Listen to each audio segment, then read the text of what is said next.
One of the most important parts of a Shopify app is a database. It is where you'll be saving online stores and merchants information like the sessions, maybe you're working with orders, invoices, maybe you're working with products. But how do we connect a Shopify app to a database? By default, if you create a Shopify app using Shopify CLI, your app is already connected to a local database. But what if you want to connect it to a Prisma PostgreSQL database? Today, I'm going to show you how to connect your Shopify app to a Prisma PostgreSQL database. Now let's go straight to the browser and create a new Prisma account. So prisma.io. And then we're going to sign up. You can sign up using your GitHub account or your Google account, or you can just use your email. I'll just use my email. And once we're logged in, we should have the following onboarding page. We're going to create a new Postgres database. So we're going to select create new database instead of use existing database, okay? Create a new one. And for the region, doesn't matter, we'll just select Paris, create a new database. And here we can finally connect our app to a database. So we're going to select existing project because we already have a Shopify app ready. So here we can find our database URL. So we can copy this, and now we can go back to VS Code and create a new env file. If you already have an env file, you can just apply that variable there. But I don't have one, so I'm going to create a new env file, create a new file, env, and I'll just paste the variable here. Should be database URL. We can save this, and let me just close all of this. Quite annoying. We can just close this now, and now the next thing we're going to do is to update our schema.prisma. It should be located inside of the Prisma folder. We should have here the schema.prisma, and now we're going to update the data source, the provider, and the URL. So for the provider, we're going to use PostgreSQL because our database is set to a PostgreSQL, okay? So it should be PostgreSQL. And for the URL, we're going to change this to env, and we're going to use the variable database URL. If your entire Prisma is all white, you're gonna need to install an extension, okay? So here in the extensions, just search for Prisma, and you should be able to find this. You can just install that, and you should be able to easily type env, and it should give that, and you can just type double quotes, and you should have database URL, okay? So let me just save this, and now we can finally synchronize everything. So we can just open a new terminal, and here we can type npx prisma migrate space dev, okay?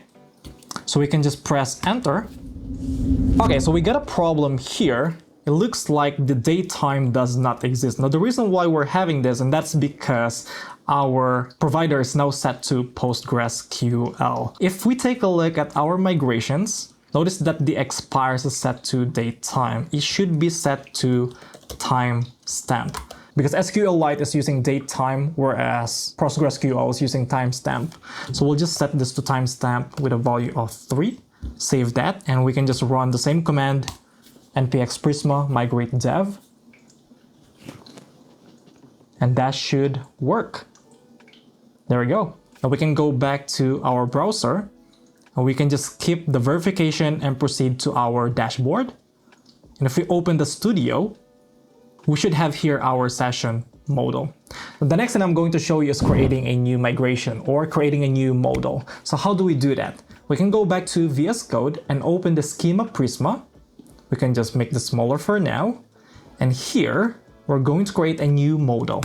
So we can create a new modal, and then we can just say this is a product modal, products.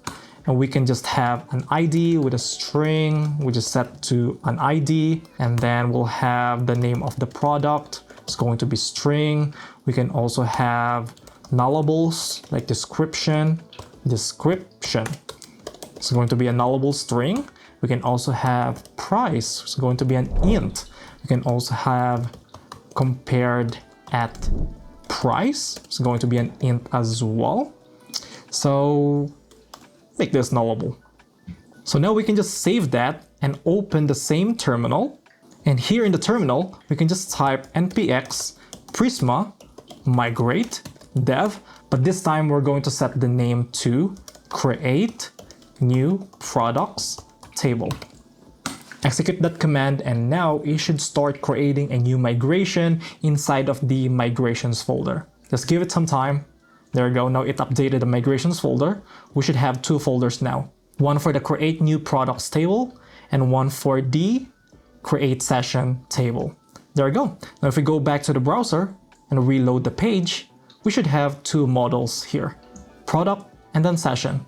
Now we can easily use Shopify App Dev to install the Shopify app to our online store. If we press P, we should be able to log in, and if we go back to our Prisma database and reload the page, we should have a new session. Now it's set to 1. If you open that, we should have our online store. And that's it! You have successfully connected your Shopify app to an online Prisma database. Now, if you've been using SQLite for quite some time and you already have rows of information about your Shopify app, merchants, products, whatever, you can simply export those values using SQLite apps like the Beaver. I would never recommend using SQLite viewers online, as we don't really know how they handle file uploads. They could be saving the content of your SQLite database, and that would be a big problem. I hope this video helped. If it did, let me know by liking this video and subscribe for more Shopify development related videos. If you have any requests, let me know in the comments below. As always, thank you for watching, and I will see you in the next one. Bye.